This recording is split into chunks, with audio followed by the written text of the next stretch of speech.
I am Daniel Lucas. Hello, I'm Alessandro Panettoni and welcome to Food 101. Food, people. Let's talk about food.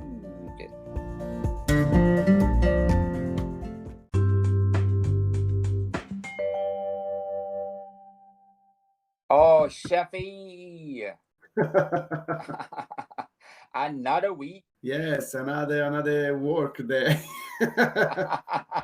Many How's work day, many work day. Come on. yes, lots of work. So how's Soto, Chefy? Oh, very busy. We keep going. Crazy. Yes. So people out there, if you don't know that where chef working, he is working in Soto, one of the best Italian restaurant in downtown Toronto. That's right. 120 Avenue Road. Come on, come over, come and see us. Yes, definitely. So, Shafi, if I will go to Soto, what will be the first appetizer that you can offer? The best appetizer. The best appetizer. Wow, that's no. You can't ask me this kind of question. I can't judge. No, I can't judge. That's it's a part of the whoever's coming eat at the restaurant. We have a classic menu, and it's a menu that the owner proposed for so many years, and we put some new extra things daily or weekly, depends, how the people react on the new food that we create for them. Sometimes we have a new appetizer, we have new stuff. So, like for example, last week, for 2 weeks, we had the TIFF, the Toronto International Film Festival in Toronto, and in honor of that, I create one plate of appetizer with the three Roman sauce more popular, and we discuss it with the owner. We decide, what kind of name we can give to this plate. So we call it Cinecittà. Cinecittà is where they make the movie in Rome, practically, and one of the biggest Roman studio to create movies. And in honor of the TIFF, so we create this plate. So I made a cacio e pepe croquette. I made one amatriciana suppli, and I made one carbonara fritters. So the three major pasta sauce that we do in Rome, practically recreated in the way but deep fry as almost. Wow, sounds delicious, Shafi. Yeah, we ran for these 2 weeks yesterday. We just finished yesterday, and it was a pretty good success because people like it, they love it. It was something different, completely different. I should send you a picture. It was beautiful. Oh yes, I love it. Sooner or later, I'm gonna do a website for our Food 101, so where we can put anything or everything we want to put about food. So, Shafi, before we go on to our main topic, let's do the recap of what we talked about for the last 3 weeks. Before bread, now we are talking about main course appetizer, and we talk about lasagna, cannelloni, and melanzane parmigiana. That's correct. Which one you want to start with? Let's let's start with lasagna, Shafi. Okay, I make a nice short. Lasagna. You can have, your meat lasagna, beef lasagna. You can have your vegetable lasagna. You can have the pesto lasagna. You can make any kind of lasagna you want. You just get the, lasagna sheet pasta, and you need your bechamel sauce and your mozzarella cheese, your cheese, and if you want the sauce that you like most, and you go by layer, you fill it up your tray, and you bake in the oven for 45 minutes at 325 Fahrenheit, and we go. That's lasagna. Yes, nice and short version of the episode that we did before. Definitely. The lasagna is one of the plate, the dish that it's more popular around the world anyway. So that's between lasagna and carbonara, or it's a big competition over there. A national anthem. Yes. So, Shafi, so after lasagna, cannelloni. Yes, cannelloni. Well, the cannelloni it's most typical because it's the shape of the practically the pasta noodles. It's but it's practically it's this tube of pasta filled with can be spinach and ricotta, can be the beef, and then covered with tomato sauce, and if you like some bechamel sauce or some cream sauce on it. And you can bake this one to 325 for 40 minutes. It would be fantastic. And yeah, but the cannelloni, it's practically it's like a lasagna, but in it's kind of roll. It's a little roll of lasagna, practically. Yes, it's a family of lasagna as well. Yes. But if you're gonna choose lasagna and cannelloni, Shafi, which one do you choose? Wow. Like I say, when we talk about cannelloni, I love my mom cannelloni, but it's yeah. But they're both good, and they're both kind of different in how you present it, how to even the taste too. Because well, the lasagna is a classic, but I don't like the big kind of medium size, not very big thick lasagna. But for the cannelloni, well, the cannelloni you can stuff with whatever you like. Like even my mama, she made it with the ham, black forest ham, and mozzarella cheese. They're amazing. Like they're light, they're no heavy.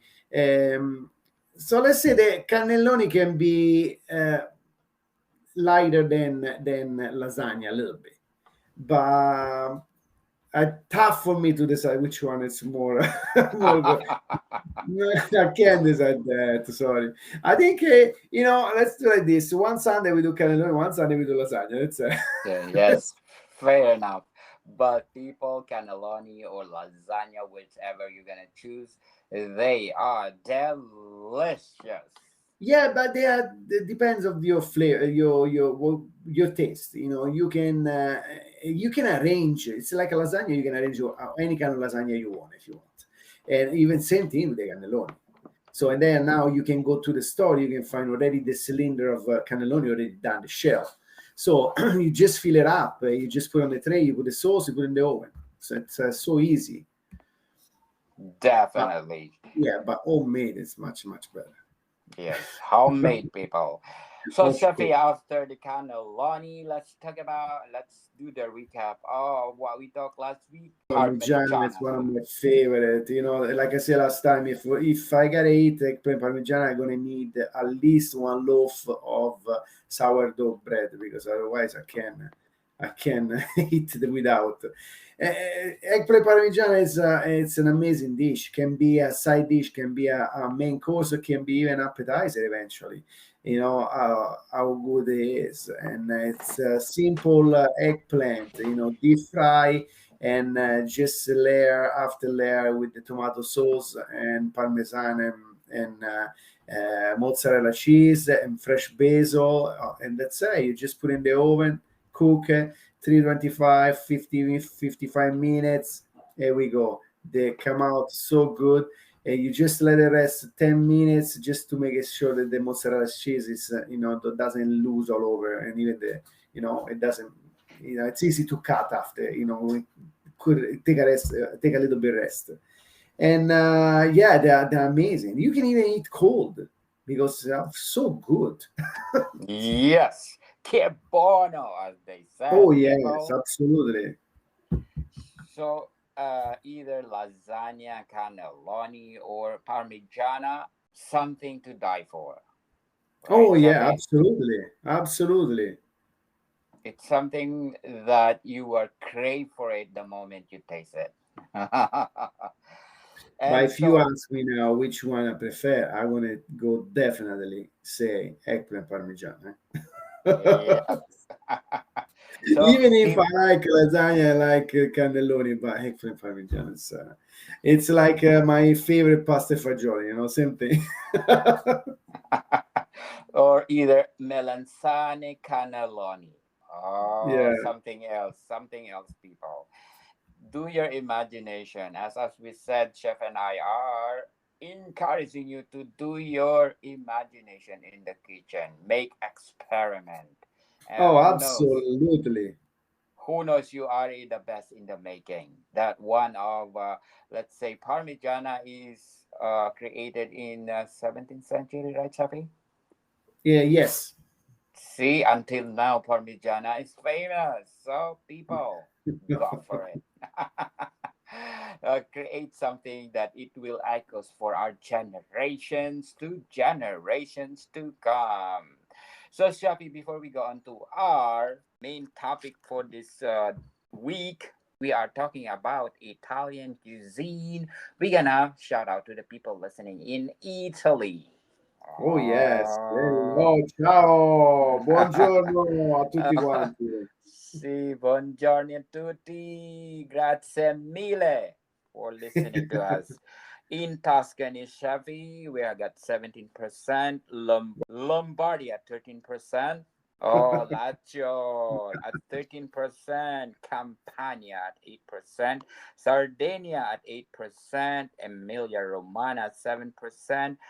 Aquila, right? I don't know if I'm Aquila, correct. yeah. Yeah, Aquila at 6%, Sicily at 5%, Piedmont at 4%, Liguria at 3%, Calabria at 3%, Abruzzo at 3%, Veneto at 2%, Friuli Venetia Giulia Julia, 2%, yes. and the Marches Safi 2%, and Basilicate at 2%.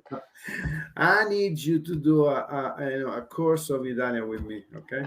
So your Definitely. message on my region is going to be much better. Definitely, Shafi. Because when I'm learning Italian. Oh, I remember the masculine and feminine. Oh my goodness, you confused me. It's different from the plural and singular of a female Yeah, and a male. after I left here like 30 years ago, I moved outside from Italy, went to work overseas. I started to lose a little bit Italian too.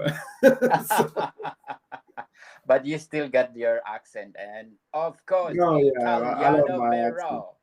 Oh yeah, my accent, it's a good part of my Yes, my it image, signifies my it image at work especially.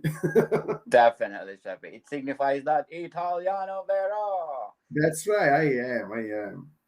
Yes. So, Shafi, what we gonna talk about today? Well, today we talk about polenta. Polenta, Oh, yes, polenta. The broil cornmeal, how do you say in English? The cornmeal.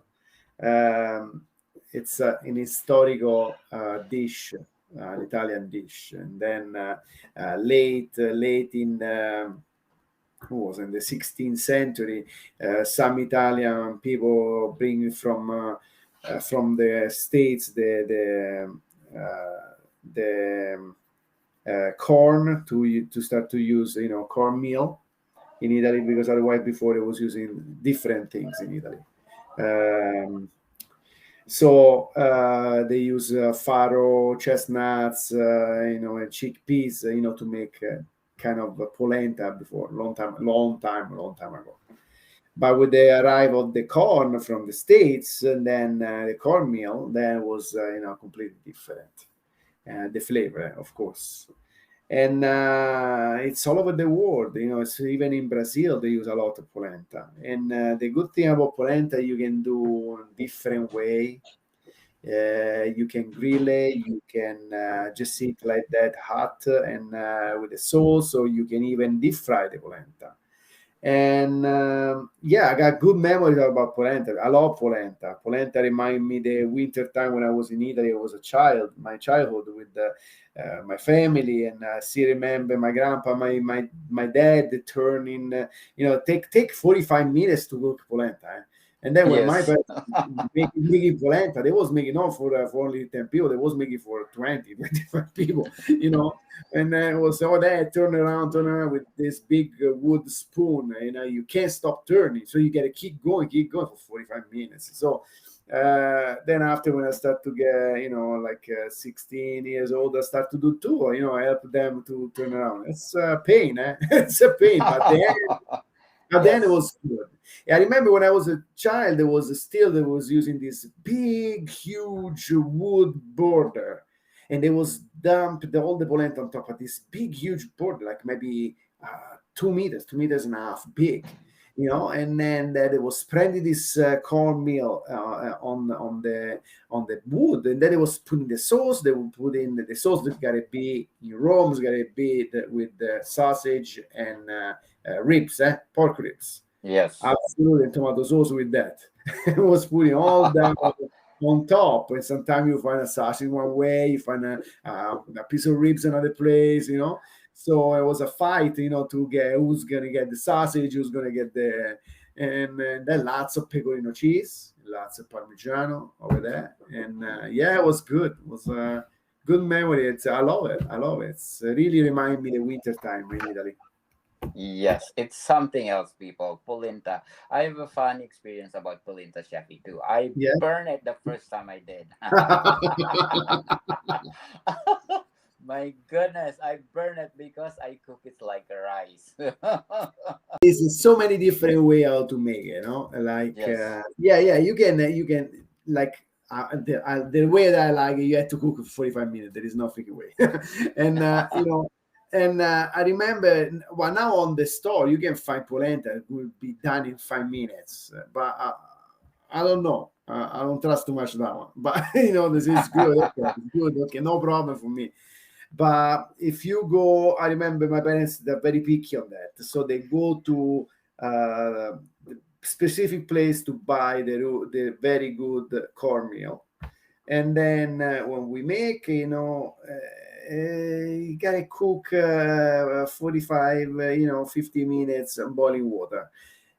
Other place that I work for, there was when I was in Italy, I was at the beginning of my career, they was making like in 2 3 minutes this polenta, and then they was scoop on in the baking tray.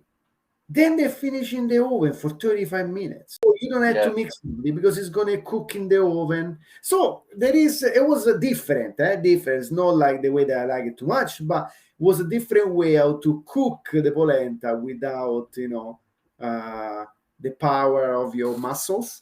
Let's say that way.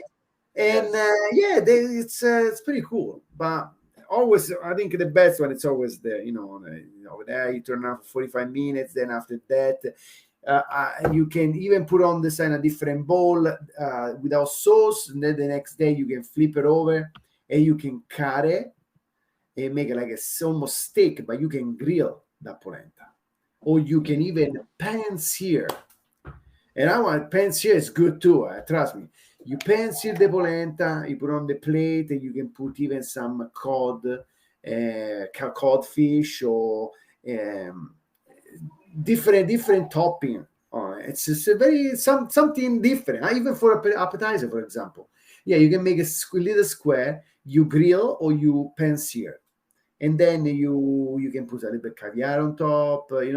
You can arrange something. So it's pretty cool, very easy to work with, and there is lots of recipe for dessert too, cornmeal cookies, or and even the polenta, deep fry polenta, and then you put icing sugar. It's something different, yeah. Definitely, people. Doing polenta in the first time, it's something meticulous, but if you do it every week and every week, it become more easier to you, and find the ways that something that make easier for you, like Chef Alessandro said. Absolutely, absolutely. And if you think about it, the polentas come from North and Central Italy, most, and especially North Italy because it's cold over there. So it's a dish that it's warm you up when you eat it, and very very easy to make because what you need is water or soup stock. So and then you just pour the cornmeal and to get thick. And then a little bit of time you add a little bit more, and you just keep going, keep going, keep going, mix, mix, mix, until you arrive to the texture that you really like. And then you can see when it's completely cooked. It's yes, it's the taste is fantastic. You don't feel anymore the grain from the cornmeal. Do you Yeah. put butter on it, Chef? You're doing polenta. I don't put butter. A little bit olive oil, yes. Some people does put butter. It's not a bad thing. But for me, I always did the polenta and I always use olive oil. That's it on it as a fat contents. Yeah. Yes, I love polenta when you pancit it. It's something else on the plate, right, Yeah. Chappy? Yeah, Uh, it's good for many people, even for vegan too. You can have polenta, except with the sauce, of course. You have to create a sauce. It's you can put vegetable on top, of course, some vegetable ragu or something like that. And yeah, it's very good. Yeah. Definitely. So, people, we are encouraging you to do the polenta because it's something else. So, Chappy, where can I put polenta in the menu? In the menu. Well, like I say, you can even create an appetizer if you grill the polenta, but it can be a side dish. Grilled polenta. You can have a main dish, polenta with sausage and spuntature di maiale, or the ribs, pork ribs, and it can be a main dish because it's probably you got the meat on top too. So. And for dessert, like I say, you can deep fry very thin layer of polenta. When they dry up, you can deep fry. They come out almost like tortillas, almost. Yes, Yeah. tortillas. It's because, uh, Chappy, the more you cook the polenta, it become more harder, right? Yes, they become more hard, but you gonna taste the difference once when you taste it after 5 minutes and you taste after 50 minutes. Absolutely, So, it's gonna melt in your mouth. definitely. So, Chappy, what are your tips in cooking polenta? The Tips, polenta. making sure you got good muscle. That's for sure. To mix the blending. that's that's the most important tips. And you need at least 2 or 3 people with you to help you out. Yes. Oh, what else? Making sure you have a good sauce, because you need a nice sauce on top. So a very tasty sauce. And yeah, just don't give up if in case it burn because it's happened to everybody. And just making sure when you start boiling your water or the stock, you can just lower down the pilot of the gas and just gently, slowly, just add the polenta in and it's cook and start with a small batch and maybe for 2 people, and then after when you feel comfortable, then you can go with the big batch for you invite the people over. You can make it try the polenta to everybody. Yes, share it, people, because it's something else. And Chef and I are always encouraging you to do mistake in the kitchen, because if you commit mistake the second time you're gonna do it, wow, it become Yeah, more perfect. It's not that much perfect, but better than the first time you did it. that's As I right. Yeah, as I said, absolutely. yes, as I said, when I first time I did the polenta, burned, and then I do second time, well, little bit burned, and then the third time, perfect.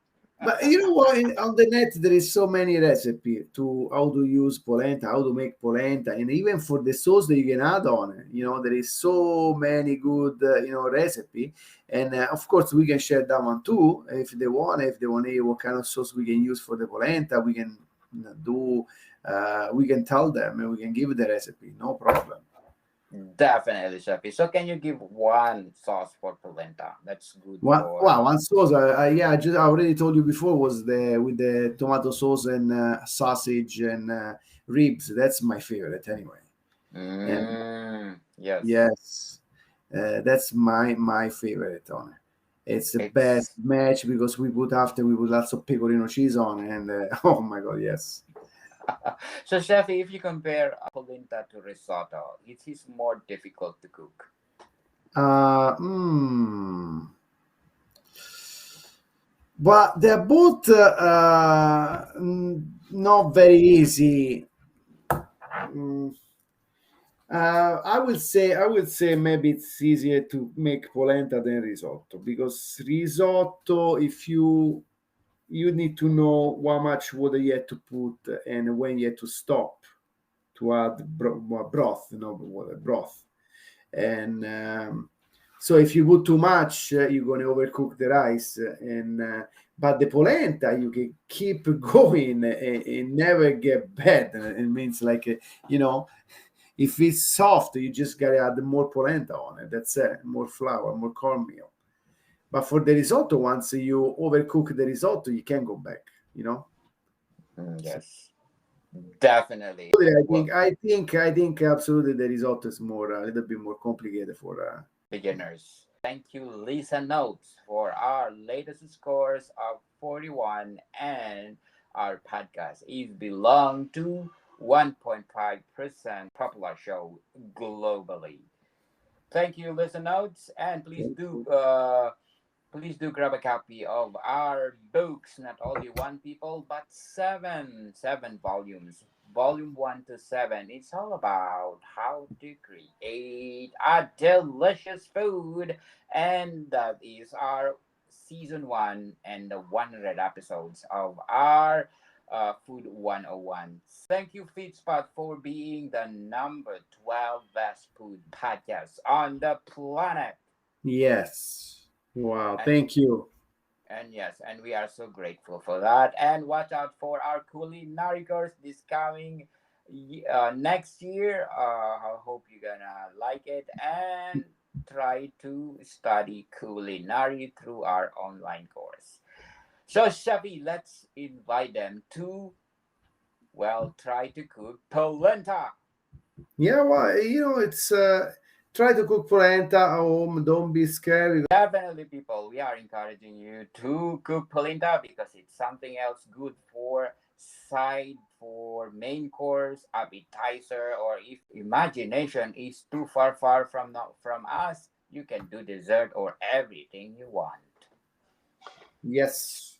So, Shafi, thank you for your time. Always welcome. That I always enjoy our time here with the podcast and time with the people here that listen to us. Number one, South Korea. Yes, and number 5 now in Qatar. But before we are number 1 in Qatar, so thank you so much for supporting this podcast. Thank you. Okay, American people. See you soon.